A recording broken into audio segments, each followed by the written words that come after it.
There we go. Can you hear us now? I can hear us. Yeah. Good morning. Hello. It's Wednesday. Boy, is it a Wednesday. Boy, is it ever. Holy cow. Hey, it's 8 o'clock. It's May 14th. Thanks for sticking with us this morning on ARC Rochester. We apologize for that technical issue. I'm Abby Fridman. And I'm Dan Schrack. We have a full 2 hours to get through this morning, so let's run down what we have brewing for you today. All right, so the Rochester Amherst are getting ready to head to the playoffs. Today we're getting a preview of how the team is feeling as they prepare for Friday's showdown. And then it's about to get hot in here. We're going to be chatting with some of the cast members that are taking the stage in the production of Some Like It Hot at the Auditorium Theater this week. And then later, how nutrition can play a role in our mental health. We'll be getting some tips on how to boost our well-being and to improve our mood, our focus, and our mental clarity. Something tells me vegetables and produce are going to be at the top of that list. I think you're probably not wrong. Probably right is what you meant to say. Yes, probably. Before all of that, we do want to get a check of some of our top local headlines. Stephanie Joseph at the live desk with our Wednesday morning news break. Good morning there, guys. We begin with today marking 3 years since one of the darkest days in Buffalo's history when a gunman fueled by racism opened fire inside a grocery store. On this day in 2022, 19-year-old Peyton Gendron walked into the grocery store and opened fire, later admitting he targeted victims because of their race. 3 years later, that pain lingers. Many neighbors say the store is a lifeline for the area, but they still can't bring themselves to go back inside. The shooting devastated the city's east side, a tight-knit, historically black community that relied on that store as a critical resource. And while Tops eventually reopened, many residents say they still can't bring themselves to walk back inside. To honor the lives taken, the city of Buffalo is now taking steps toward a permanent living monument. Officials have recently secured 18 lots to make that memorial a reality. As for gunman Peyton Gendron, his latest bid to avoid the death penalty has been denied. A federal judge ruled against his request last month, but several motions are still pending that could change the outcome. One motion argues the death penalty is unconstitutional, given Gendron's age at the time of the shooting. His defense team is also pursuing an insanity plea, with that motion expected to be heard in September. Gendron is already serving a life sentence after pleading guilty to state charges. His federal trial is expected to begin later this year. Former corrections officers are due back in court today in connection to the deadly beating of an inmate at Marcy Correctional. Nicholas Gentile, Michael Mashaw, David Walters, and Michael Fisher were each given an extension to consider pleading guilty in exchange for a reduced sentence. The four are among 10 former officers charged after body-worn camera video captured the brutal beating of Robert Brooks back in December. Now, just yesterday, 3 other defendants rejected plea deals, choosing to go to trial on murder charges. Anthony Farina, Nicholas Kiefer, and David Kingsley now face up to 25 years to life in prison if convicted. So far, only one officer, Christopher Walrath, has taken a deal. He pleaded guilty to manslaughter and will be sentenced in August. Meantime, state lawmakers are set to meet today to address conditions inside New York's prisons. The meeting follows multiple inmate deaths and a weeks-long strike that affected most state facilities in March. Corrections officers walked out demanding better working conditions. They cited severe staffing shortages and safety concerns tied to the HALT Act, which limits solitary confinement. Today, legislative committees will review those complaints and discuss possible reforms to the state prison system. The Monroe County Sheriff's Office says one person is in custody after a short car chase through the city. 34-year-old Sherrod Campbell was arrested after deputies say they tried to stop him in a car that was stolen from the city. This was shortly after midnight. The Sheriff's Office says Campbell refused to stop and after the chase was arrested near Rosewood Terrace and Alexis Street. Campbell is now facing a plethora of charges, including criminal possession of stolen property and resisting arrest. A strike with UR Medicine home care workers has been averted after a tentative deal was reached. The union says it has agreed to a 3-year contract following more than a year of negotiations. The strike was scheduled to begin this Sunday, May 18th, and last 5 days. Workers had been pushing for changes, saying current patient caseloads are unreasonable. UR Medicine responding in a statement saying, quote, "This tentative agreement reflects the meaningful progress made through sustained dialogue and our shared goal of supporting the vital work of our employees do every day." For all these top stories and any updates, be sure to visit 13wham.com. Back to you. All right, Steph, thanks. We'll get to the forecast now. We are feeling warmer temperatures, but we have some rain sticking around this morning. We certainly do. Not an ideal way to start a Wednesday, but that's okay because as we make our way closer to the weekend, we're going to see a couple of peaks of sunshine. Meteorologist Marty Snyder standing by with what we can expect. Give us the good news, buddy. Yeah, the good news, I think we're going to keep these temperatures mild today, so that's some great news right there. Not the prettiest of days, as we do have that rain present. That is holding on pretty well at this point. We will see it break up a little more, lift a little more to the north, and that'll get us into more of these breaks that are just off to our south currently. So we will see the rain at least wind down a little bit. The risk of rain never really goes away entirely today. It does back off a little more as we head deeper into the afternoon, so that's a little change that we'll see. But we're starting off mainly rising into the 60s already. You have to keep in mind our average low this time of year is in the 40s. We start off well above that, so that's a positive thing there. We'll get up to close to 70 today, and I think over the next couple days, actually next few days, each of those comes in a little bit milder than what we'll see today. Some mid-70s, even upper 70s by Friday. Risk of a thunderstorm does work back in as we head into tomorrow, Friday as well. And then longer term, we do pull back, but the good news there is that we see a little more sunshine try to work in for early next week. So a little bit of a trade-off, slightly cooler for the longer term, but at least some breaks of sun. But overall, these next few days, some milder weather is in store with temperatures rising back through the 70s during each of these upcoming days. Marty, only I was paying attention. I'm sorry, I'm just trying to fix this. I'm kidding. I'm kidding. It's all good. I'm kidding, Abigail. I'm sorry, it's like No, listen, I it's know. 5 hours of news and I don't have enough time to get it all done. I know the I'm gonna feeling. throw the iPad. Marty, Listen, I love you to death, buddy. I've also heard the forecast like 8 times today. There was one, you said throw the iPad. There was one morning where I'm stacking up my papers and I took the iPad and I tossed it in the garbage can too. How therapeutic did that feel? Well, I didn't realize, like it was just, just stack it up and throw it all in there. And then I realized what I'd done and the thing still worked. Oh, no, that's too bad. Sorry to hear that. All right, Marty, thank you. We appreciate it. Sure. All right, let's go off the top. Start with some of the stories that have piqued our interest. I'm going to kick things off this morning because there's a strange bug on iPhones right now. It's kind of a funny tech glitch. It doesn't involve hackers or data breaches or anything scary, but for some reason, your phone doesn't want you going to Dave & Buster's. Abby, you're going to help me prove this. Okay. Grab your phone. Yep. And you at home can try this with any of your friends because I promise you're not going to disturb them. Go to your text. I'm going. And I want you to send me a voice message, not a talk to text, a voice message, and ask me to go to Dave & Buster's. Hey, Dan, do you want to go to Dave & Buster's with me? ? Is it, wait, hold on. I think I'm doing this wrong. Is it the memo? Yeah, no, not a voice to text. Okay, wait. So maybe I don't know how to do So that. you hit Okay, the wait, little wait. button. Hold on. People send me these. I just don't know how to do it. And you do audio? Oh, yes. Okay, I do know that. Okay. Yes. Okay, here we go. Hi, Sam. No, hi, Dan. I'm sorry, I just got an email. Okay, hold on. I'm ruining. Ashley, I'm going to need more time for my off the top today. Dude, I don't know how to stop it. Okay, wait, hold on. I'm sorry, I'm so stressed out this morning. Here we go. What am I doing? Audio. It's not working, Dan. Dan, do you want to go to Dave & Buster's with me? Did you do it? I did, yeah, I sent it. You did? I did, it Okay. just sent. It I just hope sent. it was the right Dan. It just sent, Yep. but it doesn't come through. What do you mean? It doesn't come through. Okay. So I asked you to say, do you want to go to Dave & Buster's with me? Or you can say, do you want to go to H&M with me after work? Go back. What are we doing there?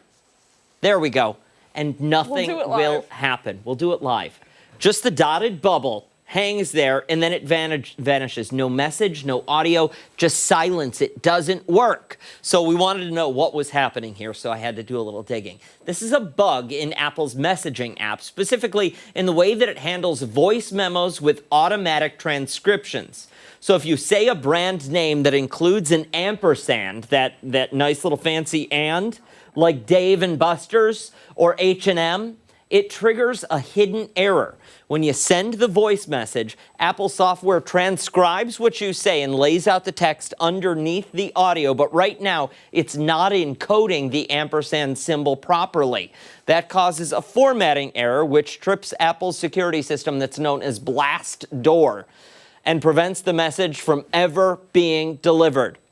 So to be clear, you can say anything you want in a voice memo, but if you mention Dave & Buster's or H&M, your phone is going to treat it like a threat and block it. And that's why your friends never get the message. So that's why you don't hang out with me after work. When you ask me to go to only at Dave & Buster's. Wow, okay. You do have some options, though. Option 1, avoid the ampersand altogether. Just say Dave and Buster's instead, emphasizing the and, H and M, not H&M. Okay. Okay? Yep. Option 2, don't use voice memos in messages for now. Type it out instead. Option 3, use a different app like WhatsApp, Telegram, or Signal. You never know what you might find in the Signal app. So far, Apple hasn't issued a fix just yet, but the tech sites like MacRumors and Apple Insider say it is on the company's radar. So for now, if you're planning a night out, keep the ampersands to yourself and out of the conversation, or you risk being ghosted by your own cell phone. Wow. I learned so much. It would have been such a better story. I'm so sorry. I'm so sorry. Do you want to try it again, like maybe next week? No. Okay. I'm so sorry. I did not mean to mess it up so bad. I really wish you would have given me a heads up, though. Like, just when you whispered to me while I'm in the middle of doing this, do you know how to use voice memos? I did. I know, but I thought that you meant something entirely different. So my sincerest apologies. Dan, would you like to go to Dave and Buster's? No, move along to your story. I'm going to sulk. Hearing about this for the next 2 hours. All right, so Massachusetts youth soccer just rolled out a new code of conduct, but there's a twist to it. This code of conduct, it's not just for the kids on the field, but it is for the parents in the bleachers. Yeah, moms, dads, those sideline screamers. This one is for them. Now, before every single youth game, someone from the home team steps up and reads a sportsmanship statement out loud to the coaches, to the players, and to the spectators. It's not just fine print that's buried on a website or on the code of conduct that kids have to sign when they sign up for soccer. This is being spoken out loud right there on the field, right after the pledge or after the national anthem. And the message is pretty clear. All participants deserve the right to play in an environment free from hostile and distracting behavior. Please do your part to create a positive soccer experience for all. It's kind of like a reset button for everybody before kickoff. Plus, the players are now doing pregame handshakes to set a nice, respectful tone. One young player who actually read the code of conduct before her Winchester Youth Soccer Club game hit the nail on the head. She said some parents are good, some parents need to calm down and take a deep breath. And then she said something that honestly should just be printed on like every t-shirt out on the sideline. Being kind is the most important thing. So why are they doing this now? It's not random. This shift comes after a lot of reports have been filed about unruly spectator behavior across the state, the great state of Massachusetts. Parents yelling at refs, getting in fights, even taunting kids from the other team. It's not exactly the spirit of youth sports, right? Teaching maybe some not so great lessons to our kids and to the future. According to Massachusetts youth soccer officials, this kind of behavior has been driving referees away, and it's even causing kids to quit sports entirely. One of the coaches summed it up nicely, saying it's a good reminder, keep it positive, make sure it's a good environment for the kids. It's easy for adults to get caught up in the competition, but the grown-ups sometimes need a reminder more than the kids do. And that's exactly what some parents are hoping the new protocol will do. Pull everyone back to reality, take a breath. They say people get caught up in being competitive even at a very young age, but these are just kids. Kids make mistakes, refs make mistakes. Everyone is still learning. This is youth sports. The whole situation kind of reminds me of when other leagues like youth hockey in New Jersey started doing quiet games where the parents weren't allowed to yell anything from the sidelines. That was also sparked by some similar behavior, rising tensions and referee shortages. We've seen it in Little League too. Coaches quitting mid-season because of toxic parent behavior. It's really part of a bigger pattern. Massachusetts is just the latest to say enough is enough. We need to calm down. And the director of Massachusetts Youth Soccer said the league has been discussing this shift for months. The idea is to make sure everyone can enjoy playing the game. It's not about the parents, it's about the kids, making sure that they feel safe emotionally and physically while they are playing the game. I could not agree more. Yeah, and this has been going on. I mean, it goes back to the Yes. start of youth sports. Sure, yes. There are families out there that needed to rein it in from day one. Yeah. And it just compounds, one game after another. And I mean, you've got parents fighting in stands over calls that coaches and refs are making, Yep. over who's on the bench and who's on the field. Yeah. It's absolutely ridiculous. Yeah. Ridiculous. They need to focus on their children Yeah. and do what Aria said, take a breath. Yeah. Take a breath. Because again, at the end of the day, these are all children. And youth sports, they're out there playing a what? A game. A game. It's a game. It's a game, people. Relax. Relax. All right. Relax. Much more to come this morning on ARC Rochester. We're going to check in with Chris Lopez, who's making a splash this Wednesday morning. And don't forget, you can watch us on the go wherever you are. We're streaming live on the 13 Wham YouTube channel and on Fox Rochester right now. ARC Rochester returns after this.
.19 this morning with the weather getting warmer and the sun showing up a bit more with the exception of today. More people are looking to get on the water or take a dip. Yeah, if you're looking for paddling or rowing activities, there's a local nonprofit that teaches just that. And Chris Lopez is live at the Genesee Waterways Center getting some lessons this morning. Dan, you were not here for Chris's last hit. He was kayaking, and you would have thought he was skydiving. He was so terrified to get in the boat and get on the water for no reason at all. Look at him. He's doing great out there. Canoeing, I think, Chris? Abby, why you gotta tell on me like that? I feel like it's a mom telling the dad, look at how cowardice your son was. What? I was scared. I'm nervous. I'm still scared. I'm nervous. I don't want to be inside the river, not in this vessel here. But I have Carrie Hoy with me this morning, Executive Director at Genesee Waterways. She's been tour guiding me, paddling me through the river, essentially doing all the work, if you will. I want to talk about bonding with boats, though. Me and you are in a boat right now. I'm going to start to pedal, I promise. I promise. You guys really kind of stress that here at Genesee Waterways. Boats are great for bonding. We've had a really fun morning together. We've faced the rain and the current and all sorts of, but we've had a great time. I've learned a lot more about you and you've learned about me, and they're really great for bonding. So we encourage people to book groups. We do group bookings all summer long for companies, for family reunions, for birthday parties, all of the above. Anything, any group, friends, family, anything at all, you can book a group.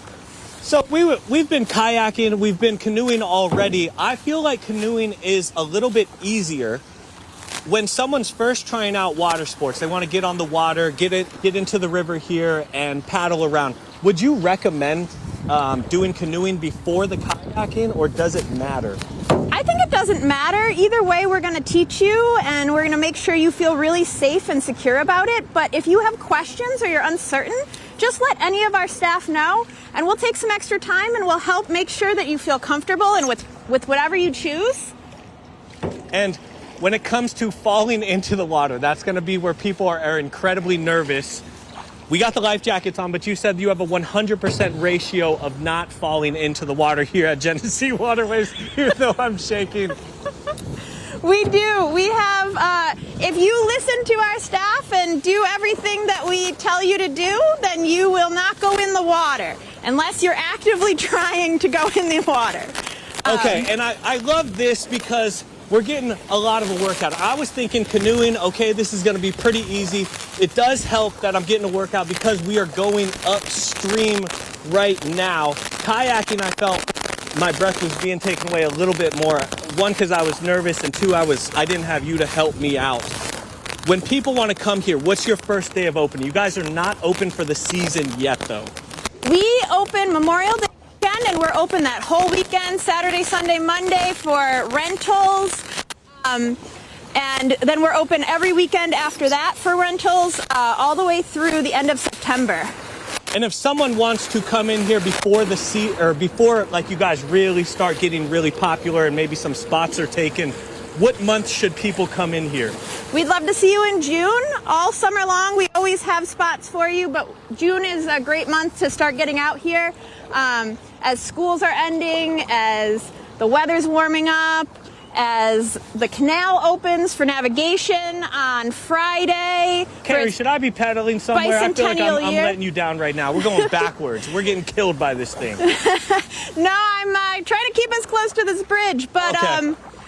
As you see us here in the current, there is current on the river, but just a short ways away on that Erie Canal, there's almost no current, and so it's really quick and easy to get to a place where you're not necessarily fighting the current here. Okay. So I we want to can turn around. I want to head that way. Sure. How do we do that? So to turn around in a kayak, we'll get up just a tiny, or in a canoe, we'll get up just a tiny bit here, and then we'll stick our paddle in, and we'll just kind of hold water and push it away from us. Okay. A couple of times, the opposite way of pulling us under, and then we'll get to go back the other way.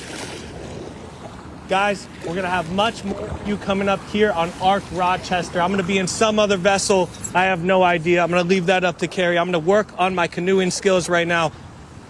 I'm not doing great, and I feel off balance, but we're going to work on that. I'm going to send it back to you guys in the studio. Terry, I know you can hear us. Chris doesn't want to accept my deal, so I'll make the offer to you. I'll give you $10 if you take the mic off of Chris and force him into the Genesee. Carrie cannot hear you, no, and she knows I'm wearing a 13 Wham Gucci suit. Oh, my bad. Terry, he's not. Terry knows I'm rocking the 13 Wham Gucci suit. He won't push me into this. Too expensive. Who knows? All right, knows? Chris. All right, Lopez. You look great in it. Out Yeah, in that Gucci suit. Stick around. When we come back, we have today's weather trivia. Yeah, Mark will be here. We're back after this.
Welcome back. Mark is here with a look at today's cooler temperatures and our weather trivia. Mark, it's rainy out there right now. It is, and we live in a part of the country that does get I would say, a high frequency of precipitation, right? So there's many days through the course of a year that we would have some kind of rain, snow, sleet, freezing, some kind of precipitation falling out of the sky. So that's the theme that we went with for the weather trivia this morning. Check this out. On the trivia, Rochester, New York is one of the wettest / snowiest cities in the U.S. Not necessarily by volume of precipitation, although by a measure of snow we are, for the largest population, the snowiest city in the U.S. Do you know how many days have measurable precipitation each year in Rochester?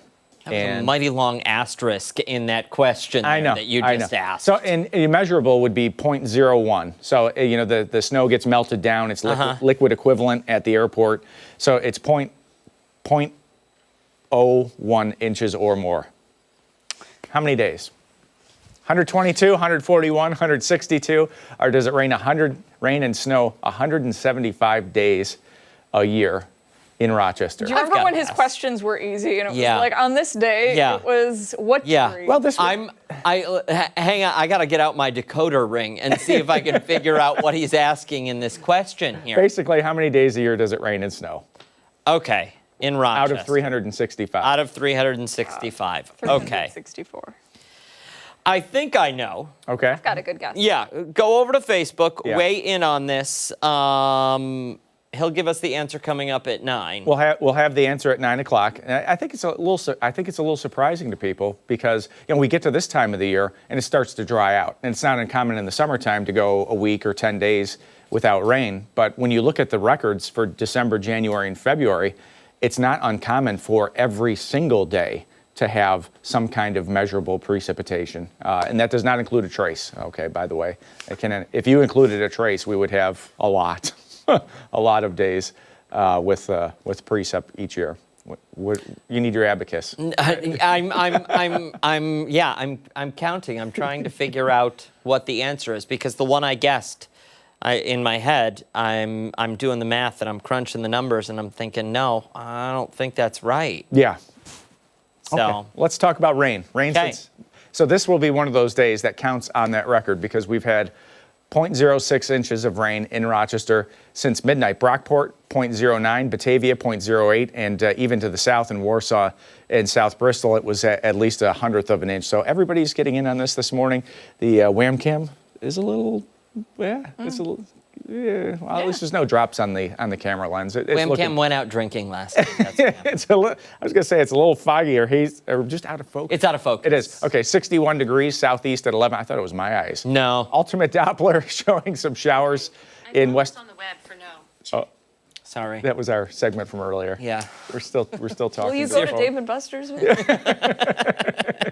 Ultimate Doppler still showing some showers, especially for areas north of the Thruway, and this is all part of that system that we've been tracking back to Monday, that area of low pressure to the south, and it's just kind of dragging in some of that Atlantic moisture out in front of it. Now, the weather today is not a washout, even though you start with showers. I think we're going to get some rain-free periods this afternoon, tonight, and also for Thursday. But the interesting part Thursday, by the afternoon and evening, notice some of those brighter colors on the screen, may have a chance for an isolated thunder shower, and we'll have to watch Friday morning that area of showers that's moving through PA there. We may just be on the edge of some thunder showers Friday morning, so we'll keep you up to speed on that. But if you're heading to the Lilac Fest, don't get the idea that today or tomorrow is a washout. And temps are nice and mild, so we're gonna keep it in the 70s for you. The planner today starts with the rain.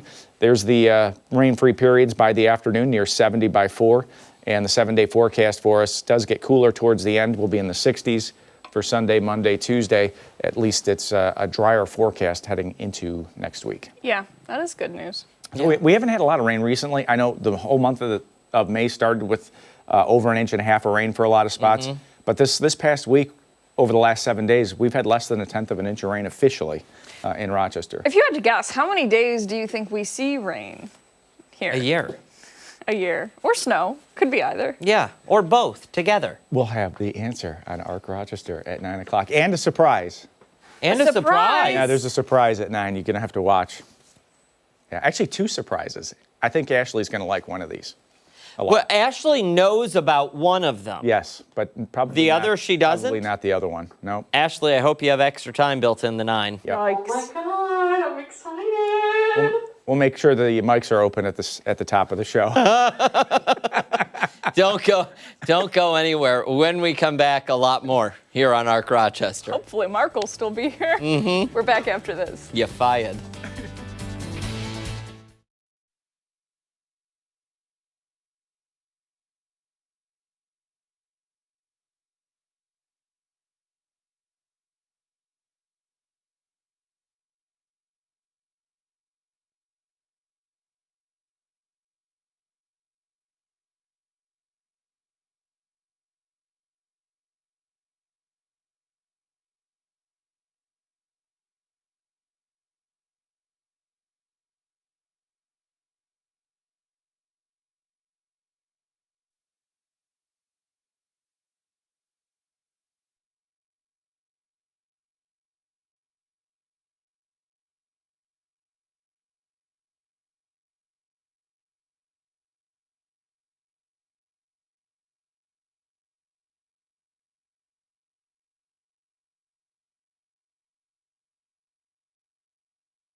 us here on Arc Rochester at 8:35. We want to talk about finances because it's time for this month's Wealth Wednesday. Yeah, we're going to discuss financial advisors and how to find one that's a good fit for you. For more, we're joined now by wealth advisor Jarrett Felton. Jarrett, I'm sure a lot of people are sitting at home thinking, do I really need a financial advisor? Sure. Tell us about the benefits. Sure. So I think let's start with some statistics. About a third of Americans actually use a financial advisor. There are about approximately 300,000 financial advisors in the United States. So let's just start with that, right? Those at banks, those on the independent side, the insurance channel, about 300,000 altogether. I think what a good financial advisor would be able to do is to help remove some of the panic, the reactions that people would have, and the emotional responses to what's going on in our economy, in our stock market, and sometimes in their spending, if they do that. Right. Okay, so if I'm sitting there saying, okay, I mean, I feel like it might be something I need, how do you shop for one? Shop? What do you just add to cart? Yeah, I don't know. Do you? Right, check out. I think. And do you go with the first one you meet? Fair enough. So first, we need to understand that trustworthiness is how people usually make the decision to work with a financial advisor, just like any sort of service that you would want to be provided for yourself or for your household. But there's 4 things that I like to advise people to look for. Number 1, we want to see, first and foremost, are they a fiduciary? So in our world, a fiduciary is an advisor that is held ethically and legally bound to act in the client's best interest and to put their needs above and beyond their own. Right? So of the 300,000 advisors, those statistics I gave earlier, 300,000 of them, only about 11 to 12% are fiduciaries in the United States. So the minority of them are fiduciaries. So what does that look like or feel like or compared to what? So the other side of the house or the majority act on what's called suitability standards. So they may recommend products or ideas or suggestions to clients that may be appropriate for where they are in their life, but it may not always be in their best interest. So the other side of the fiduciary piece is putting the client's needs and best interest above your own, but that also means even in the event that you make less as an advisor. So they're not making moves on your behalf so that they can make a quick buck. They're making moves on your behalf with long-term goals in mind. Long-term goals, maintain the relationship, always keeping your best interest in mind, being legally and ethically bound. That is the key. So out of 300,000 advisors out there, only 11 to 12% that are true fiduciaries in that space. So that would be probably one of the first questions that you would want to know, Google, become familiar with if you're looking to bring a financial advisor to the house to help you navigate the perils of life. The other thing that I would say is you may want to ask how they get paid. Right? That's probably something that people think about consciously or subconsciously, but maybe don't ask. Are they commissioned? If they're commissioned, they're probably not a fiduciary. Usually not. Okay. Right? So a fiduciary would usually have some sort of flat fee that they would charge. Or they would maybe charge a percentage around an account for the assets that they do manage. And they earn that out as the relationship evolves or matures. Right? The next thing, credentials. Let's talk about, do you have the right credentials to do so? What licenses do you carry? What designations do you carry? Do you have any specialties? There's different types of specialties, whether it's certified financial planning, CFA, if there's maybe divorce specialist. There's a lot of different types of certification. So depending on where you are in your journey in life, you may want to find someone that's in that space that could help meet you where you're at and get you to where you want to go. Okay. Go ahead. Going back to the payment process. For the cost? The cost. Okay. Yes. For the advisor. My payment process to you, my financial advisor. Do I want to be looking for flat fee or do I want to be doing a percentage? Because the thing for percentage that would stand out to me is that's going to compound over a number of years, and then you're making out, far better off when I could have kept that 2%. So I think we should probably look at it in 2 different silos. So if we're in the realm of the fiduciary space, you're working with that type of advisor, it's really going to be up to you all to figure out what it is that you actually need. Some people just want pure advice and guidance, and they want to manage their own money. Okay. So then maybe a flat fee would be charged because you're only here for advice and guidance, so why should I try and give you something or sell you something you don't need? Sure. Let's just call it what it is. Yeah. And I would be paid or fiduciaries would be paid for their time. Ah, Right? okay. If it's the managing of assets, right? So it's a portfolio, an inheritance, you won the lottery, just kidding, don't play. Well, don't be mad at me, New York State. Or it's an old 401k or a rollover or something like that, and those are the assets that are managed, that would maybe be a percentage of the account. So maybe the average fee, if you just Google it, it probably says somewhere around 1%. Some people are on the higher end of that, maybe 1 to 1.5. Some places are much higher than that, so be careful. That's why you want to ask these questions. And some are less than the 1%. Usually it's based on the amount of the assets that the advisor is managing. Got it. Okay. So it's on a scale, right? It's like Fair you go to enough. the Costco, Walmart, you buy in bulk, you get cheaper. The bigger the account size, usually the lower the fee. If somebody wants to reach out to you and say, Jared, are you the financial advisor and fiduciary for me? Sure. How do they do that? Sure. They would find us at our website, investent.com, invessent.com, or give us a call, 585-510-7060. Perfect. Thank you, sir. Sure. Time right now, 8:41. When we come back, we're checking in with Chris Lopez, who's having a splash of fun this morning. Certainly is. Don't forget, you can watch us on the go wherever you are. We are streaming live right now on the 13 Wham YouTube channel. Ark Rochester is back on the other side of the break.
The weather is getting warmer and summer is getting closer, so people will look to have a little bit of fun in the sun. They certainly will. And if you're looking for different ways to get active on the water, there's a local nonprofit that might have what is good for you. Chris Lopez is live this morning with the Genesee Waterways Center, getting ready to take a dip live on television and earn himself some cold, hard cash. Mr. Lopez, take it away. Dan, the last time you bet me $10, it ended up being $20 because of all the interest that compounded because you didn't pay me for about 6 or 7 months until someone named Willis emailed you telling you to pay me. That's neither here nor there. We will get to that once I get back to the station. I'm here with Carrie Hoy this morning. She's been my tour guide, pretty much helping me with the paddleboard. We were on the, or not the paddleboard, we were on the canoe. We've been on the duo kayak. Now we are in what you say is the most popular of pretty much what people come here to choose, the single kayaks. Single kayaks. Why do you think people go into the single kayaks as opposed to the double? Is it just because people just come here alone? You have to really trust the person that you're going to get into a tandem kayak with. Did you I trusted you. But it does mean that you have to be a little bit more coordinated with your actions, and you're not quite as in control of your own destiny as you are in a single kayak. But these ones, you can decide where you want to go. Your guys' mission statement on Genesee Waterways, the website, you guys strive to get anyone of all ages out into the water. Why is that so important? Why was that essentially your guys' mission statement? Yeah. Water is so important. It's the reason we have a city. I mean, it's the reason all of our communities are around the Erie Canal, the Genesee River. It's been a resource for this area for as long as there have been people in this area. It's also really great recreation. It's good for connecting to your community. It's good to connect to the environment here. The rivers and canal are the cleanest they've been in 100 years, and it is the lifeblood of our communities, and we really want everyone to enjoy and understand the uniqueness of the resources we have here. So. All right, I'm ready to push out with you. We'll kind of circle each other Sure. like some sharks, and I'm going to ask you some questions as to Absolutely. why someone should take lessons from you, Miss Carrie. All right, I've been around water my whole life. I grew up in Fairport, right on the Erie Canal, or right near the Erie Canal, and spent a lot of time on it or around it. I actually have a funny story from when I was a kid. My dad took me out on a canoe rental, and we capsized the boat, and I swore I'd never get back on the water again. I was 5 or 6, and then I started rowing a few years later, and have really loved the water ever since. It's such a great way to enjoy exercise and to enjoy the environment and nature. Do you around get people that are afraid of the water and Always. still you change their minds here? Always. We have people who are always afraid of the water, and I think fear of the water is healthy. But the best way to overcome that fear is to just try it out and see how easy and accessible it is to paddle around these waters, and see how nice and safe it is. But I think a healthy fear of water is always good. Guys, I'm trying to get back to Carrie right now. I need a little bit more work. What I don't want to do is go completely downstream. So I'm going to try and circle my way back to Carrie this morning. Okay. What I love about kayaking, though, it's a great workout. If you love to, there we go. Get a little bit of cardio in here, go as fast as you want. And I will say, so I'm going upstream right now. Absolutely bad idea. If you're going downstream, you can have, all I picture is having a cup of coffee. You're in a canoe either by yourself or with someone like Carrie, and you're just sipping the coffee, going down the Genesee River. It's beautiful amongst this area. You have the trees. I'm told summertime you can see a lot of the frogs go out, or not the frogs, but the turtles hang out on a lot of the wood that's sticking up out here. It is an amazing sight. We don't have the sun out this morning, and it was a little rainy, but check this place out. Carrie, you guys are open. Yeah, we open officially for rentals Memorial Day weekend, 12 to 7 both days, or all 3 days, Saturday, Sunday, Monday. And then we're open every weekend for rentals after that until the end of September. So we also do group bookings and lots of classes and events. And we have a satellite site at Lock 32 that has whitewaters, that have summer camps. So lots of different ways to get on the water. Peace out, guys. I'm gonna try and make my. Oh, I'm already going back to the dock. I'll see you guys later. I hope we don't crash in this live. Check this place out. It was awesome. Now Dan, he's I'm just not jumping running in. into people. Yeah. Oh, goodness, Lopez. All right, good work. A+. Time right now, 8:49. When we come back, a lot more to come. We'll be introducing you to another one of Golisano Children's Hospital's Miracle Kids. We're back right after this.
8:51 this Wednesday. All week long, we're highlighting the Golisano Children's Hospital Miracle Kids. This morning, we meet Kennedy, a miracle kid whose medical fight began when she was born nearly 3 months early.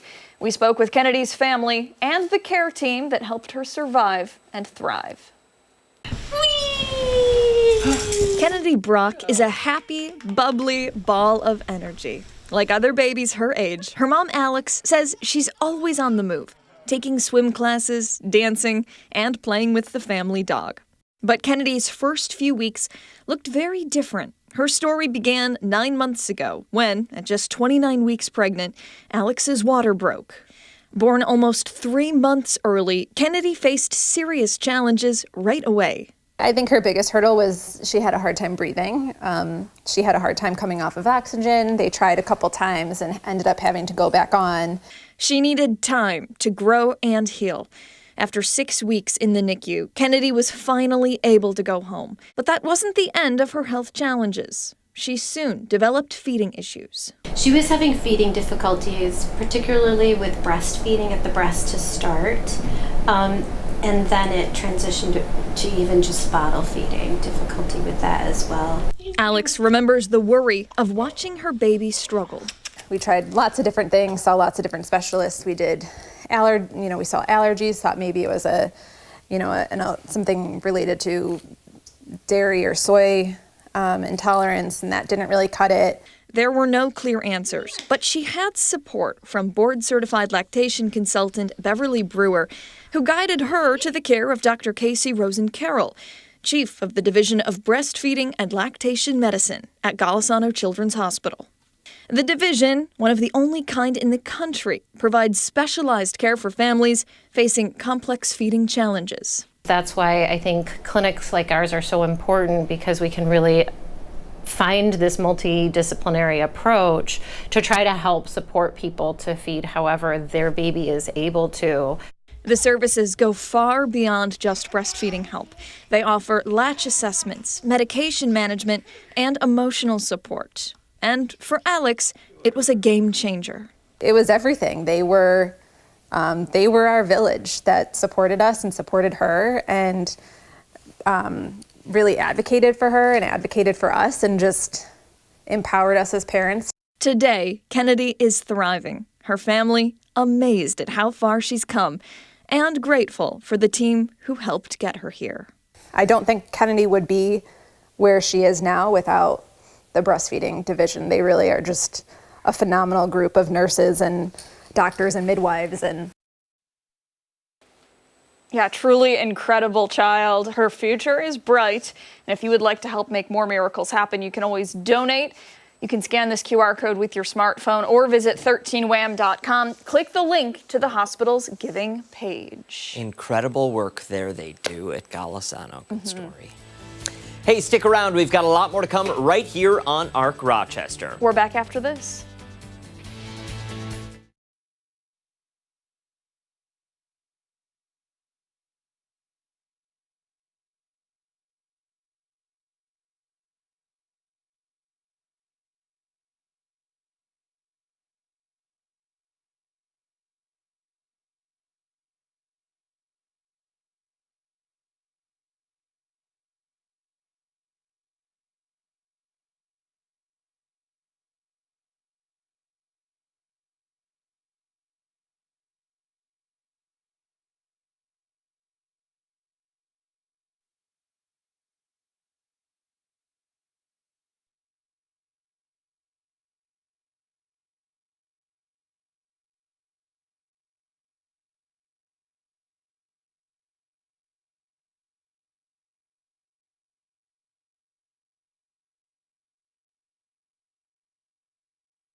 This morning on Arc Rochester, as we continue into the 9 o'clock hour, Stephanie Joseph will be here breaking down some of our top political stories. Yeah, she's over at the live desk right now with a preview of what's ahead at 9. Hey, Steph.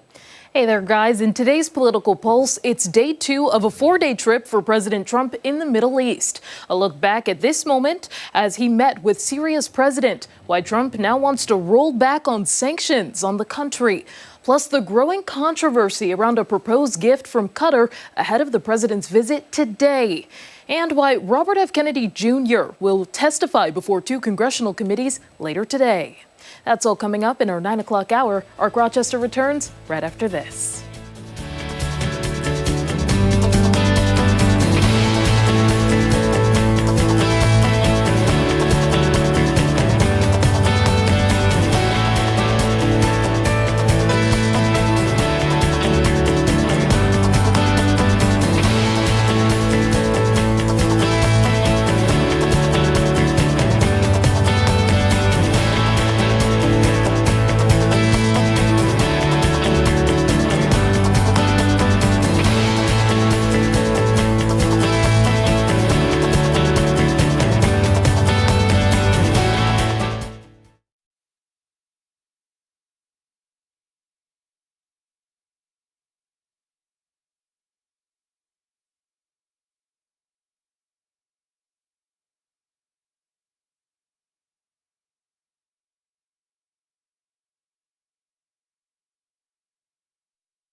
On this Wednesday morning, May 14th. Thanks for joining us this morning on Arc Rochester.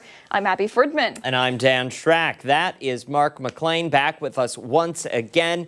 He'll give us a check of the forecast coming up in just a few moments. But first, we want to turn to Stephanie Joseph with your Arc Rochester news break. Here are some of the top stories that we are following this Wednesday morning. Today marks 3 years since one of the darkest days in Buffalo's history, when a gunman fueled by racism opened fire inside a grocery store. On this day in 2022, 19-year-old Peyton Gendron walked into the grocery store and opened fire, later admitting he targeted victims because of their race. 3 years later, the pain still lingers. Many neighbors say while the store is a lifeline for the area, they still can't bring themselves to go back inside. The shooting devastated the city's east side, a tight-knit, historically black community that relied on that store as a critical resource. And while Tops eventually reopened, many residents say they still can't bring themselves to walk back inside. To honor the lives taken, the city of Buffalo is now taking steps toward a permanent living monument. Officials have recently secured 18 lots to make that memorial a reality. As for gunman Peyton Gendron, his latest bid to avoid the death penalty has been denied. A federal judge ruled against his request last month, but several motions are still pending that could change the outcome. One motion argues the death penalty is unconstitutional given Gendron's age at the time of the shooting. His defense team is also pursuing an insanity plea, with that motion expected to be heard in September. Gendron is already serving a life sentence after pleading guilty to state charges. His federal trial, though, is expected to begin late this year. Four more former corrections officers are due back in court today in connection to the deadly beating of an inmate at Marcy Correctional. Nicholas Gentile, Michael Mashaw, David Walters, and Michael Fisher were each given an extension to consider pleading guilty in exchange for a reduced sentence. The four are among 10 former officers charged after body-worn camera video captured the brutal beating of Robert Brooks in December. Now, just yesterday, 3 other defendants rejected plea deals, choosing to go to trial on murder charges. Anthony Farina, Nicholas Kiefer, and David Kingsley now face up to 25 years to life in prison if convicted. So far, only one officer, Christopher Walrath, has taken a deal. He pleaded guilty to manslaughter and will be sentenced in August. Meantime, state lawmakers are set to meet today to address conditions inside New York's prisons. The meeting follows multiple inmate deaths and a weeks-long strike that affected most state facilities in March. Corrections officers walked out demanding better working conditions. They cited severe staffing shortages and safety concerns tied to the HALT Act, which limits solitary confinement. Today, legislative committees will review those complaints and discuss possible reforms to the state prison system. The Rush Henrietta School District is sounding the alarm after elevated lead levels were found in recent water tests. The district says several faucets and fountains are out of commission. If lead is found at levels above 5 parts per billion, the Department of Health requires schools to take action. One kitchen faucet at Sherman Elementary came back at nearly 86 parts per billion. Another faucet at Winslow Elementary tested at 49. Officials are urging parents to consult their physicians to determine if their children should be tested for lead. The district says filters have now been installed on all drinking fountains to remove any traces of lead. Happening today, we're expecting new details on refund checks tied to inflation relief approved in New York State's budget. Governor Kathy Hochul is set to speak later this morning, outlining how the checks will be distributed and who qualifies. Under the plan, single filers making up to $75,000 a year will receive $200. Those earning up to $150,000 will get $150. The governor's announcement is scheduled for 10 o'clock this morning. For all these top stories and any updates, be sure to visit 13wham.com. Back to you. All right, Steph, thank you. We appreciate it. All right, Mark is back. Mark, what are we doing? We're talking about weather trivia. Okay. We've got an interesting muddy pause and maybe an interesting video, too. Oh. Some behind the scenes, maybe back in the forecast center. Oh, yeah. Yeah, but we'll do It's strange. It is a little different, right? Well, and then I question the resolution. Yeah. Oh, boy. Okay. Well, what do you want to do first, McLean? Let's go to the trivia. Yeah. Because we were talking about that at 8:30, and we had some responses also. But the question was, Rochester, New York is one of the wettest/snowiest cities in the U.S. Do you know how many days have measurable precipitation each year in Rochester? And the choices were 122, 141, 162, or 175 days a year. Okay, before we get to any responses, so here's the math I was doing on my abacus out here earlier. Yep. I was thinking to myself, okay, 30 days, 60 days, 90 days, 120 days, like how many months are wet that we're talking about? Legitimately. Are 5 months? Yeah, it doesn't seem right, does it? It doesn't. But when you think about wintertime. Yeah. I mean, just about every day there's something flying around. Yeah, and then you take into account the rain, too. Yeah. We only have officially about 9 days a year that are cloudless over Western New York. 9 days that would not have clouds.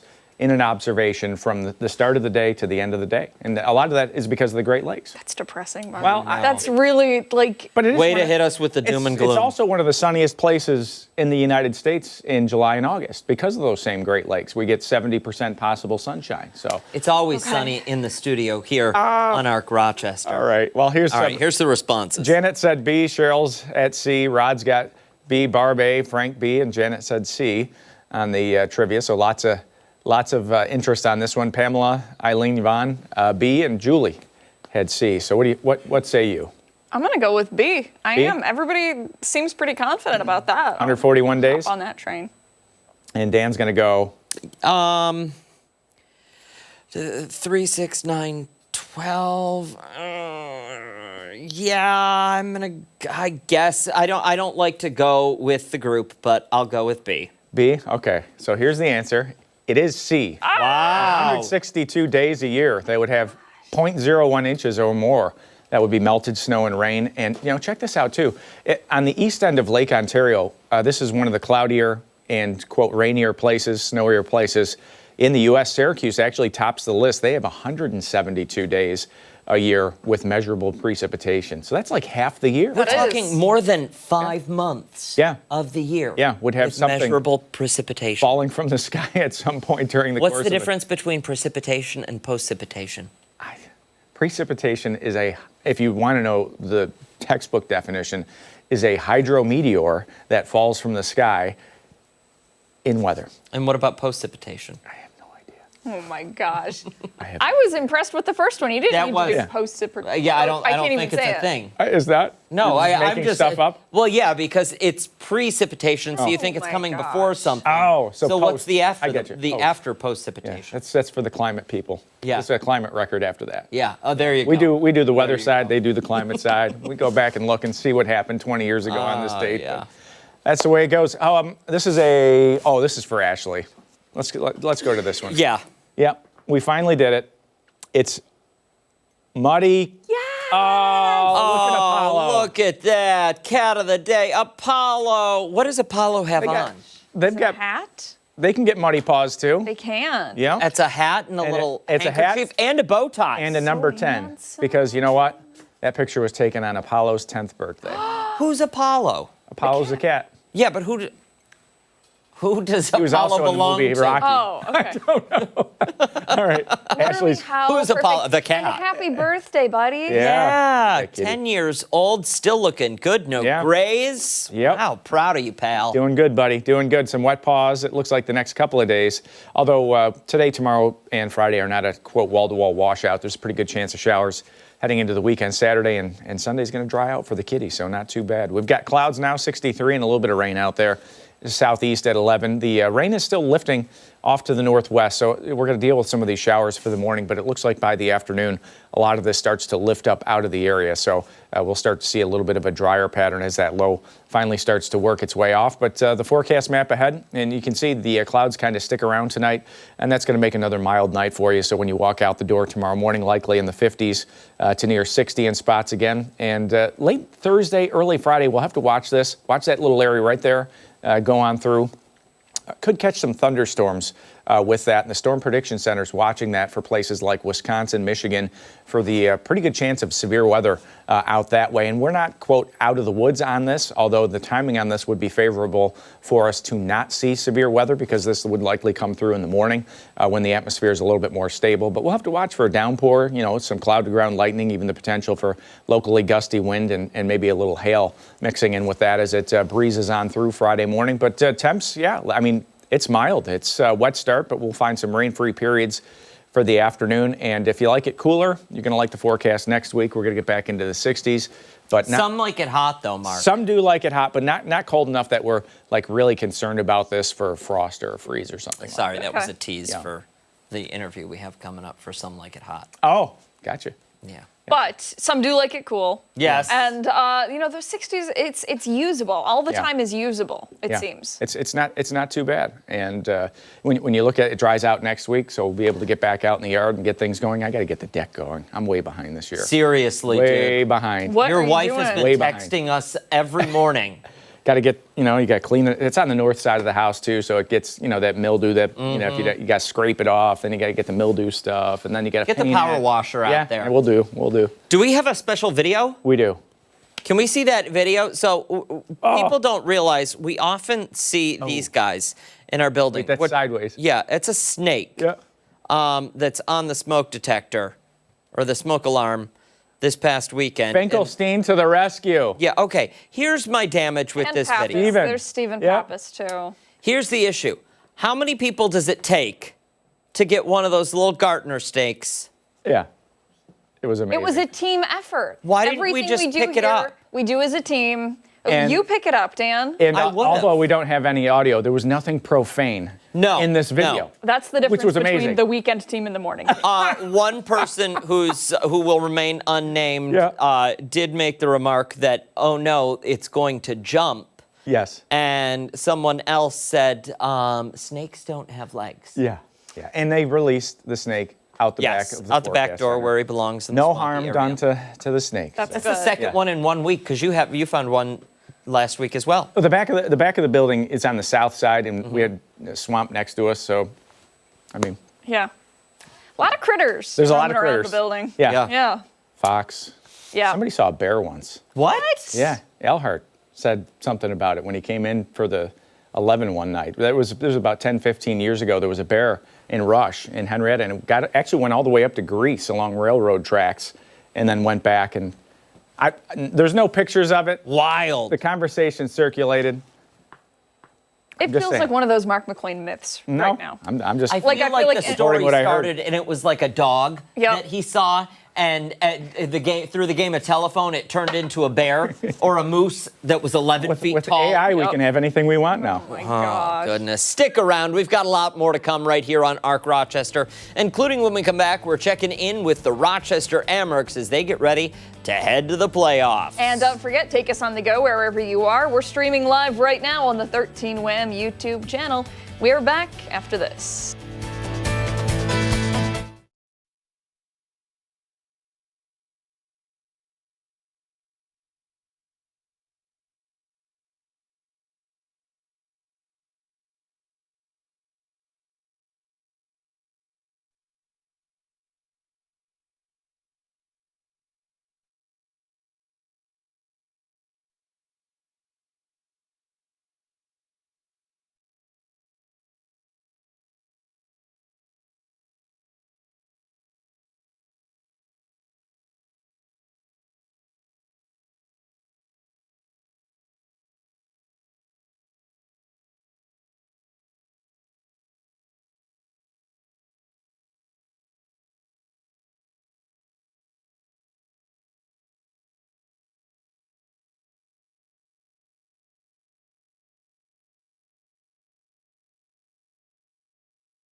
hardcore music. Yeah, we're talking sports, baby. Yeah, hardcore team. The Rochester Amherst are riding high after sweeping Syracuse. They're now entering the North Division Finals starting tonight. It's the third time in the last 4 seasons that they've made it this far, and their sights are on the Calder Cup. For more on how the team is feeling entering the playoffs, we're joined now by Amherst multimedia journalist Andrew Mossbrooks. Andrew, thank you for coming in. We appreciate it. Yeah, always great to talk to you guys, especially when it's playoff hockey. What is the mood right now among the players and among the staff there over at Blue Cross? I think it's a mix of kind of, one, excited, of course, for where we are, but in a way also just like ready to get going here. The Amherst haven't played in 13 days. It's one of the longest playoff layoffs in the history of hockey, not just the AHL, but even looking to the National Hockey League. Only 17 teams in the history of postseason hockey have gone 10 or more days in between games. We swept Syracuse, to your point, Dan, which was really nice. Everybody got a couple of weekends off, which is abnormal this time of year, but we're ready to get back going here tonight against Laval. Do they practice?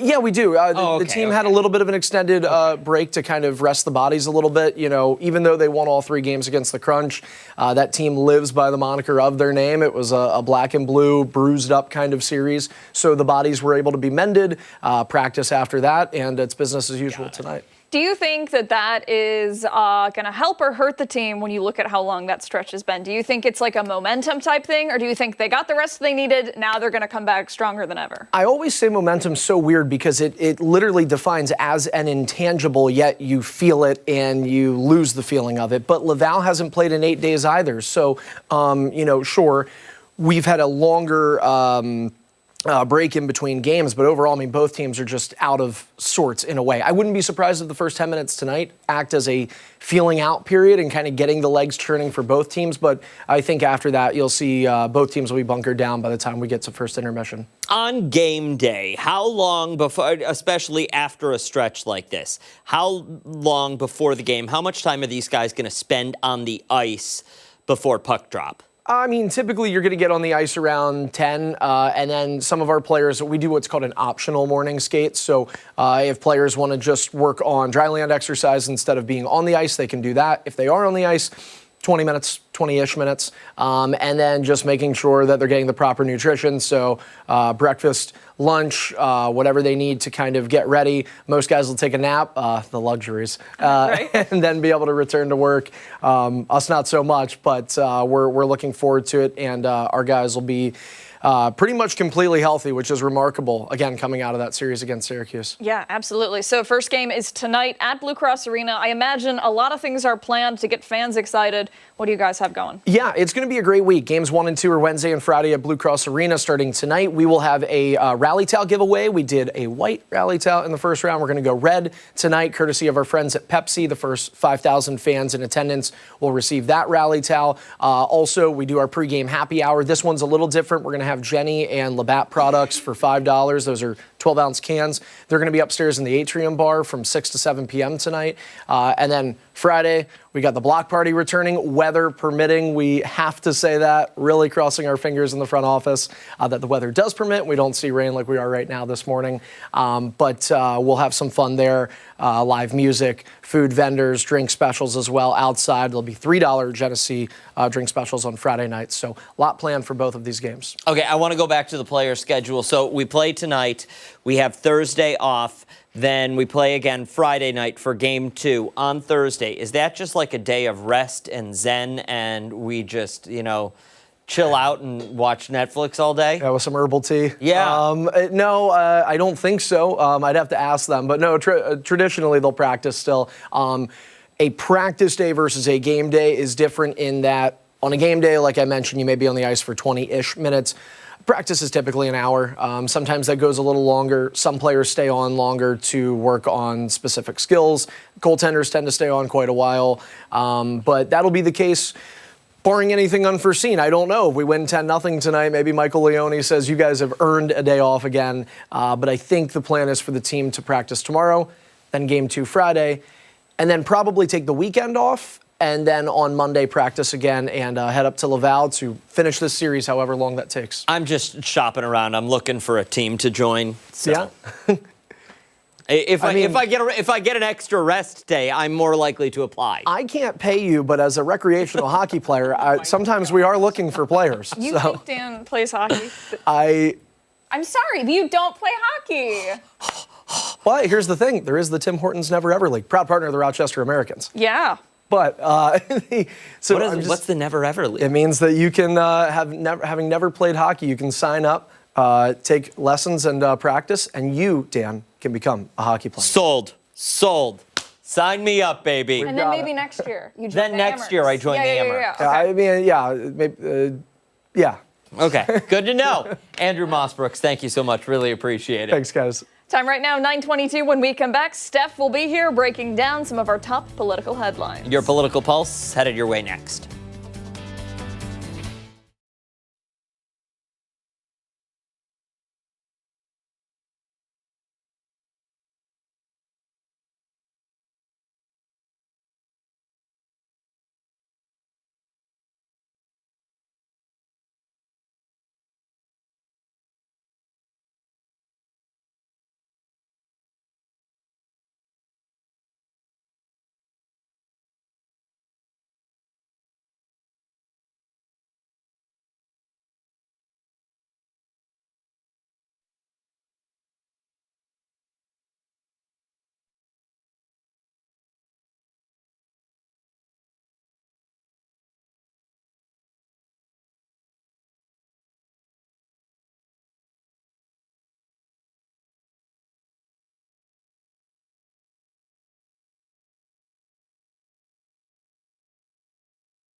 It's time for a political pulse check here on ARC Rochester. We begin with day 2 in the Middle East for President Trump. Now, earlier this morning, Trump wrapped up a conversation with Syria's president.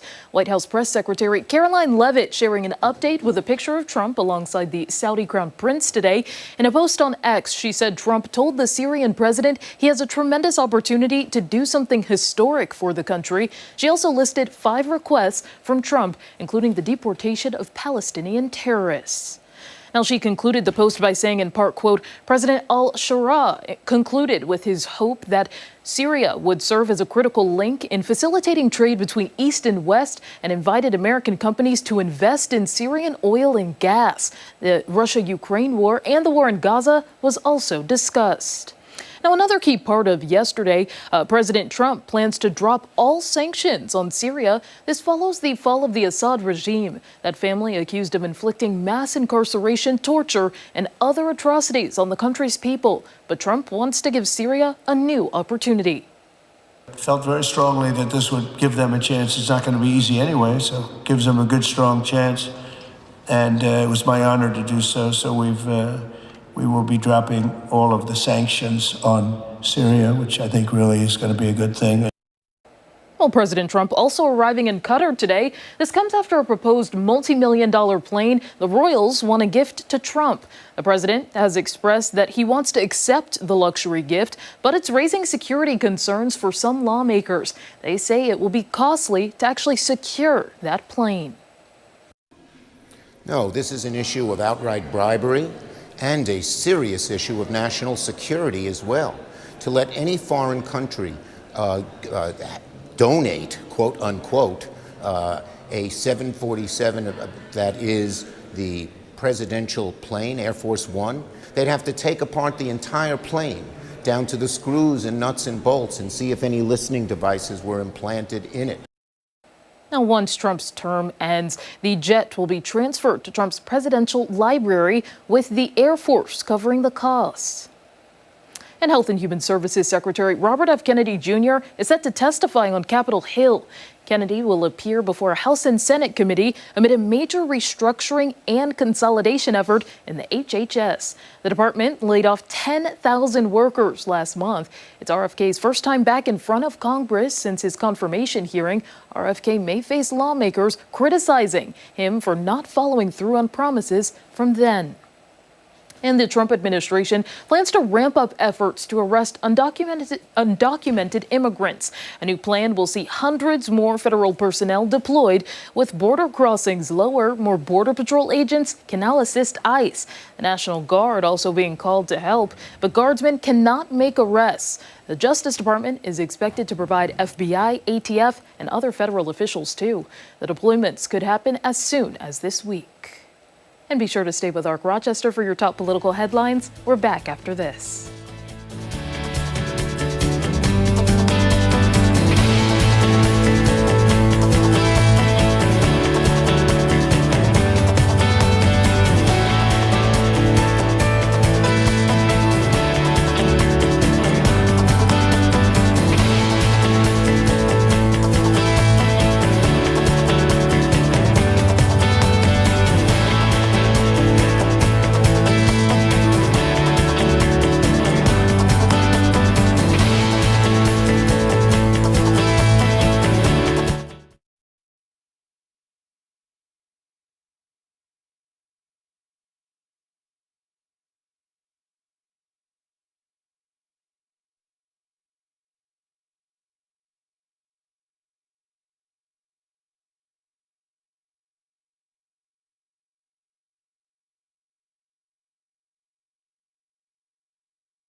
Hey, thanks for sticking with us here this Wednesday morning, 9:30 on ARC Rochester. We want to head into the kitchen here on ARC for this week's edition of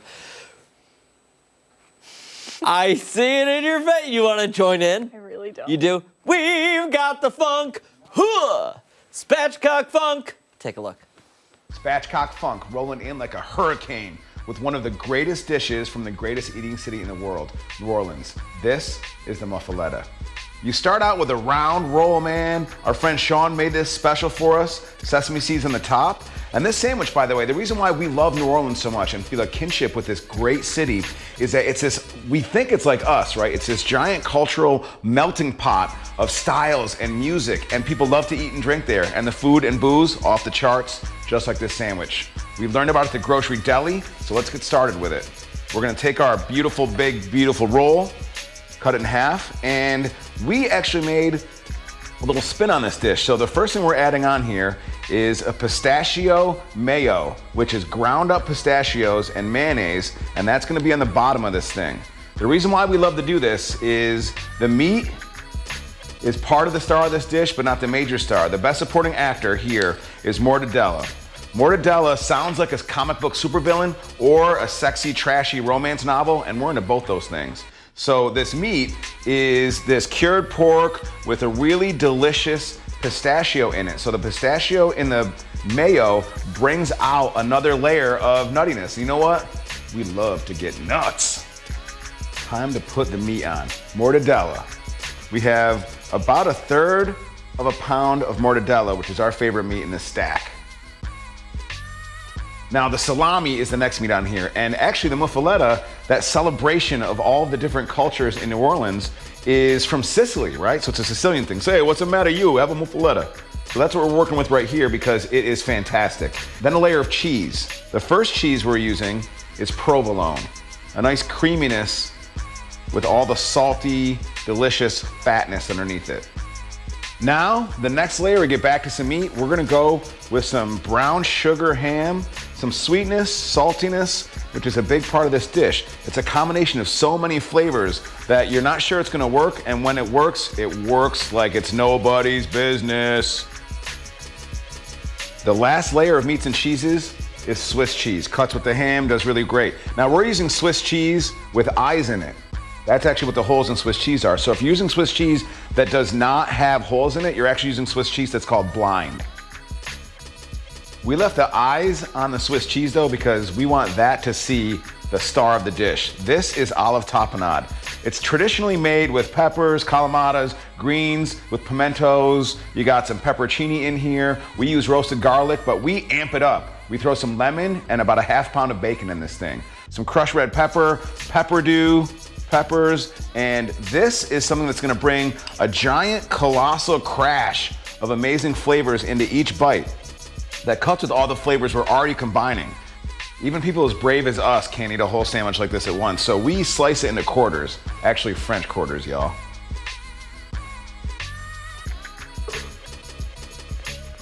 Now, that is what a sandwich looks like. From the French Quarter to Syracuse to Sicily, here's looking at you.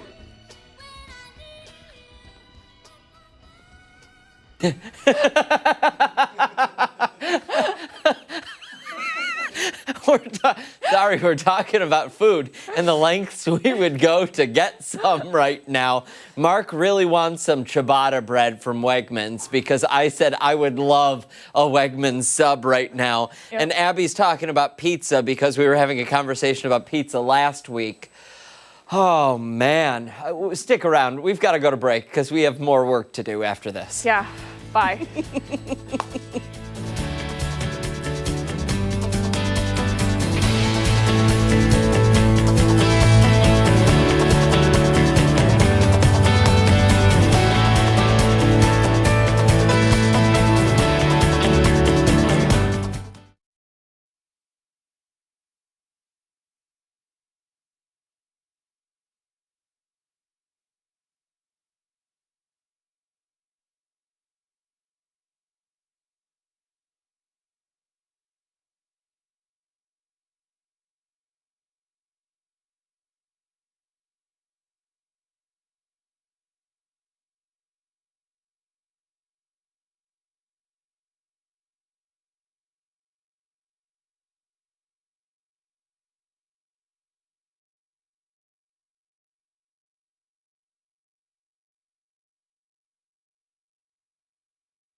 97, welcome back. We're taking you behind the curtain right now as the hit Broadway musical Some Like It Hot high kicks its way to the Rochester Auditorium Theater. Yeah, the show is running now through Sunday, and this morning we're getting a closer look at the production and what audiences you at home can expect. For more, we're joined now by cast members Devin Goffman and Tara Connor-Jones. Thank you both so much for waking up bright and early and coming in. We appreciate it. Thank you. It's good to be here. Absolutely. You brought the color this morning. I did my best. Looking gorgeous. So you're brightening things up in here. We appreciate that. For somebody sitting at home who says, okay, I've never heard of Some Like It Hot or never seen it, can you give us some background on it? Yeah, so it's based on the 1950s film of the same name, Some Like It Hot. In gist, there are these two guys who witness a mob murder, and they hide out in a girls' band and travel cross country, of course, dressing as women. I play Sweet Sue, who is the conductor of that girls' band. And we travel across the country. Both of them fall in love. And fast forward to the musical, and you will get a whole lot of tap dancing, singing, jokes galore, men and women sliding across the floor on their knees. That's me, lies. And it's just a fun, feel-good, happy show. Everyone leaves laughing and smiling, and it's just that bit of feel-good we need in our world today. Absolutely. For the both of you, is this like a bucket show production, bucket list production where you've always wanted to do it, or was it kind of a happy surprise that you found yourself as part of the cast? You know, it's one of the funniest scripts that I've ever been a part of. The audience is like laughing out loud the entire show. So it does a lot of the work for us. We get to show up, and fortunately I get to play the mob boss, Spats Columbo, which I've been typecast to play roles like this before. I've played a few villains and a few mob bosses before, but yeah, it feels really right every night, because I mean the relationships we have with the audience is my favorite part. But the tap dancing is unbelievable. It's fast and funny. The costumes won a Tony Award on Broadway. Greg Barnes designed the costumes, and they're some of the most, I mean, it makes you feel like you're right in the era, like you're literally right back in 1933. And the Tony Award winning choreography by Casey Nicholaw, we get to be a part of every night. I get to actually join in on some of the tap dancing. And I haven't gotten to do any tap dancing since I was a kid. And I grew up around here. Yeah, you did. I want to respond to that. It is a bucket list show for me. I saw the trailer for the title song back in, I think, 2021, 2022 maybe. From that moment, I knew I wanted to be in this show. My friend, Natasha Yvette Williams, originated my role on Broadway, and I went to see her in the show, and she brought me on stage afterwards and basically said, go manifest. And I stood there and whispered a prayer and said, I want this role. I want this show. So to have it, it means everything, because it is a check off on my list of shows to do. And it's my first time touring, so that's another check. What is that touring experience like for the two of you? Devin, you get to see, now that you're here, you get to see, I imagine, some family and friends. And when you go to Jacksonville, have we made a stop in Jacksonville We've yet? not been to Jacksonville, but we've been to Florida. Okay. And I had many friends and family, I call, that came out to see. And actually, as I've traveled, pretty much in every city we've been in, I have a college buddy or someone that I went to church with that moved away, or someone that saw me in a production in their city regionally, that come out to see the show. So I've seen so many people, friends and family, along the way. It's very welcoming. I mean, the show is very welcoming. The show opens with Tara center stage singing welcoming the whole crowd to the Prohibition era, or basically welcoming them back into Prohibition. And there's just something special. Our show, I feel like it's all about like friendship and being kind to each other. That's kind of the message, but you get it through laughs and comedy. And you know, as we travel together, we've become very close, all of us, and we have fun backstage together. All of us are, you know, fist bumping and having a good time backstage, and I think it shows up on stage. You see those relationships like showing up, and people that come to see the show have like really complimented our cast on being one of those kind. You know, and I like to say I'm from Western New York. I grew up in Orchard Park here in Western New York, and I think that kind of lends to like the people that I grew up with. And I grew up in a town that supports, you know, big charities just like we do. We work with a lot of charity organizations, and I think that's part of our community as actors, as theater actors. We try to give back to the communities we show up in. So now we're here in Rochester this week. We're trying to give back a little bit and spend some time in the community. And I get to go back to Wegmans, where I had my first job, pushing carts. Nice. So I know Wegmans was originated here. So I mean, I was a cart boy at Wegmans. It was one of my first gigs. So there's one literally half a mile down the road. Laura can show you after. Absolutely, swing by there. You guys, thank you so much for coming in today to talk to us about the show. We appreciate it. Some Like It Hot. Give us the information for tickets, when and where people can go and see it. You can check out the Some Like It Hot website. The tickets were at the West Auditorium Theater. We play 7 more shows this week. Every night, I believe it's at 7:30 until the weekend. Sometimes they're at 8 o'clock. We have matinees at 2 o'clock on Saturday. And you can get your tickets online or show up at the door. There's plenty of tickets left, so come out and see it. It's a fun show. If you need a break from your everyday work and everything that's going on in the world. We all do. I think it's a great time to show up and hear some amazing singers like Tara here, just blowing the roof off the place every night. I think everybody's gonna love it. As a guy who grew up here, and I brought this. So go Bills! Oh, nice! So everybody Look knows. at that. That is the way to. Some Like It Hot, the musical. Tara, just because we like who? The Jaguars. Jaguars. But it's okay.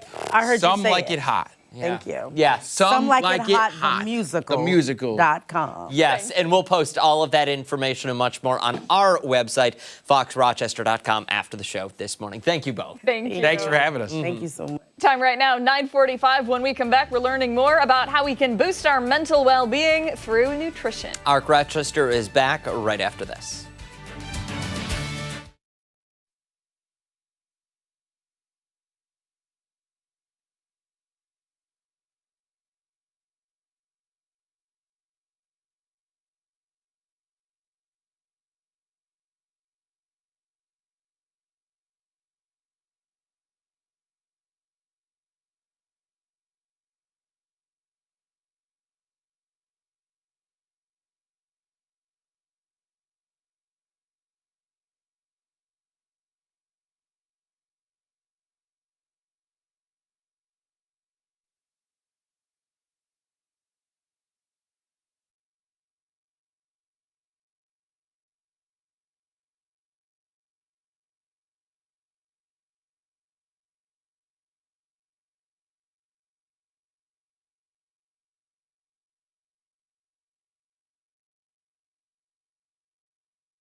9:47, May is Mental Health Awareness Month, and for this morning's Kelly's Choice, we're learning how nutrition plays a critical role in our mental health. Yeah, for more on some accessible ways we can support our well-being through food, we're joined now by nutritionist Kelly Springer. Kelly, always great to see you. Thanks so much for being here. I'm so happy. Right now, May is Mental Health Awareness Month, and I've been able to deliver amazing PowerPoint presentations to organizations all over the U.S. this month, probably 100 times already, 2 more today, and it's really blowing everybody's mind about how connected the gut is with the brain. Did you know that 90% of our serotonin, that feel-good chemical, is produced in your gut? So if your gut is out of balance, your mood and mental clarity often are too. So that's why I brought a couple of my favorite gut brain friendly products to show you. And you know, I'm a huge fan of Lifeway Kefir, but the reason is it's packed with live probiotics, and probiotics are good for gut bacteria to help balance your gut. Plus, Lifeway has protein, which helps make that serotonin. So when your gut is happy, your brain is going to be happy too. Kelly, okay, so I've seen this kefir stuff on store shelves. I've seen you talk about it. Somebody in the newsroom is a big fan of it. I'm vegan, though, so I have never had it. So I've never asked this question, but what is it? Is it like thick milk, or is it drinkable yogurt? What is it? So this is actually a dairy product, but when you have your cow's milk and you add in the probiotics, those probiotics go and they eat up the lactose. So this is 98% or 99% lactose free. And because it has these live bacteria, those probiotics go and replenish your gut biome. So this is fantastic. Plus, like I said, it's going to help with getting the protein source, which helps make that serotonin, and also vitamin D, which goes in and helps create that barrier for your immune system. So this is where this product has been around for centuries. They call it the champagne of dairy because it has that effervescence to it. It's silky and smooth. It's delicious. The champagne of dairy. Wow, that is I like that. Yeah. There for kefir. All right. So what else do you have there on the display? Well, you're going to love this very fun, sparkly bag because this is Everyday Dose. And this is something my daughter, who's now just finished her sophomore year in college, brought to me. Everyday Dose is coffee with mushrooms that is absolutely delicious. So people might be a little skeptical because they're ready for their cup of joe.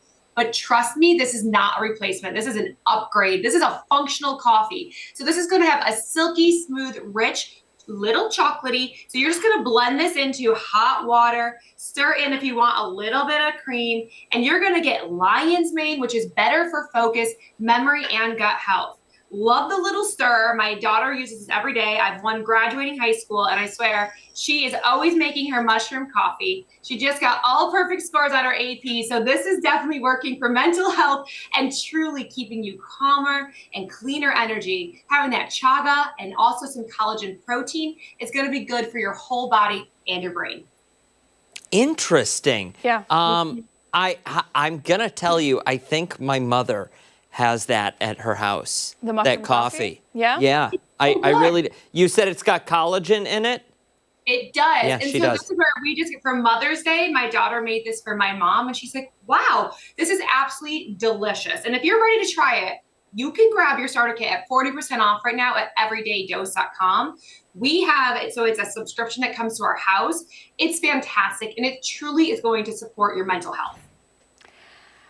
Love it. I love it too. Yeah, Kelly, really good stuff. I want to go back to something you were talking about with the gut and the correlation between that health and mental well-being. You know, there's an epidemic of problems with mental illness right now, and people who are struggling. How can they incorporate some of these things into their diet when for a lot of people, they don't even want to get out of bed? They don't want to, go to work. They don't want to go to school, especially for young kids. Well, these are 2 simple ways. As you can see, you can literally just pour these into a glass or stir it into some hot water. And we want to make nutrition accessible. And these are 2 products that do just that. And I understand if you're dealing with mental health illness, you could feel a little less peppy in the morning. So these are 2 ways to kind of get you going, get in that good nutrition, feed that gut biome, and to get you just a little bit more motivated on how to put in good nutrition. But it's not just one thing, and that's where on a lot of the talks that I talk about fiber and protein and nutrients and vitamins. It's not just one thing. It's the combination of these healthy items coming together to truly fuel our bodies. And these products are a part of that solution.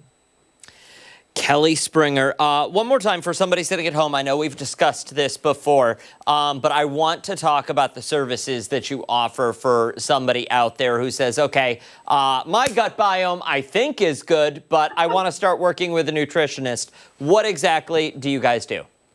Go to kellyschoice.org and book a dietitian today. Plus, like I said, we are talking at work sites across the country. Fantastic presentations. We have about 150 different PowerPoint presentations that are evidence-based. They're fun, they're exciting. We can come right into your work site and truly educate your population. Love it. Kelly Springer, thank you so much. Thank you. Have a wonderful, healthy mental day. You too. Time right now, 9:53. When we come back, our final thoughts this Wednesday morning. We're back after this.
I don't know about you guys. Today has seemed a little extra stressful, right?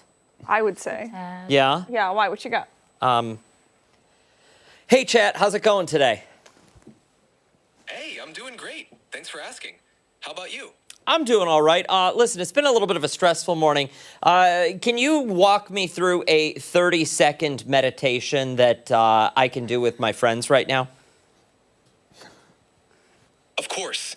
Let's do a quick 30-second meditation together. Okay. All right. Start by closing your eyes and taking a slow, deep breath in through your nose.